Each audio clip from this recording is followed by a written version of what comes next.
உந்தன்னை பாடிப்பறை கொண்டு அம்பெரு சம்மானம் நாடு புகழும் பரிசினால் நன்றாக சூடகமே தோள்வளையே தோடே செவிப்பூவே பாடகமே என்றனைய பல்கலனும் யாமணிவோம் ஆடை இடுப்போம் அதன் பின்னே பார்சோரு மூடனை பெய்து முழங்கை வெளிவார కూడిరుందు కుళిరందేలోరెంబావాయ్.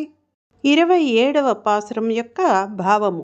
ఓ గోవిందా, నిన్ను ఆశ్రయింపని వారిని కూడా మనసులను మార్చి నీకు దాసులైనట్లు చేసి విజయాన్ని సాధించగల ధీమంతుడా, ఓ గోవిందా, నీ నుండి పర అనే వాద్యాన్ని పొంది లోకులచే సన్మానింపబడవలనని మా కోరిక.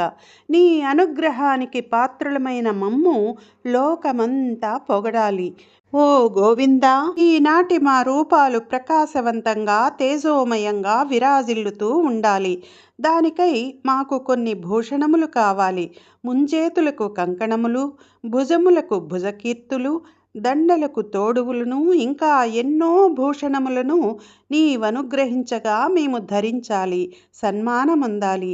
వీటన్నింటినీ ధరించి ఆపై మేము మేలిమి చీరలను ధరించాలి. అటుపై క్షీరాన్నము మునుగునట్లు పోసిన నేయి మోచేతి గుండా కారుచుండగా మేమంతా నీతో కలిసి చక్కగా ఆరగించాలి.